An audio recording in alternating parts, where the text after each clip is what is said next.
Wait, আমি কোথায় প্রবেশ করছি সেটা জানার আগে আমরা ফিরে যাই একটু ফ্ল্যাশব্যাকে। আজ শহীদ জিয়াউর রহমানের জন্মদিন। আমি গিয়েছিলাম জিয়া উদ্যানে, তখন দেখলাম ওনার কবর অনেকগুলো ফুল এবং পাশে লেখা ছিল শুভ জন্মদিন জিয়াউর রহমান। তো সেই হিসাবে আমি বুঝলাম ওনার জন্মদিন। আচ্ছা ভাই, একটা জিনিস ক্লিয়ার করে দিই, এটি কোনো রাজনৈতিক ভিডিও না, মূলত ওইখানে আমি ঘুরতে গিয়েছিলাম।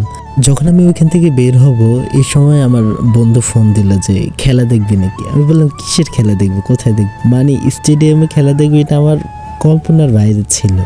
মূলত আমি এত বছর থেকে ঢাকায় আছি, কখনো স্টেডিয়ামে যাওয়া হয়নি, মিরপুরে আছি।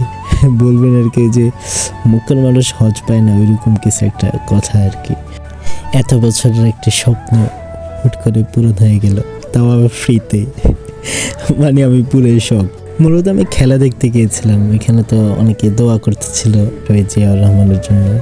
আমি তাকিয়ে তাকিয়ে পুরো গ্যালারি দেখছিলাম। এর মাঝখানে জাতীয় সঙ্গীত শুরু হয়ে গেল।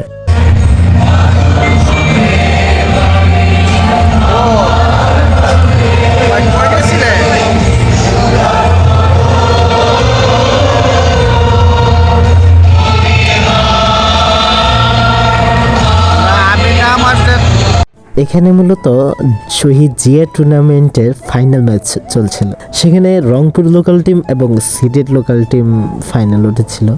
খেলাটি ভালোই উপভোগ করেছে, মানুষ ছিল অনেক।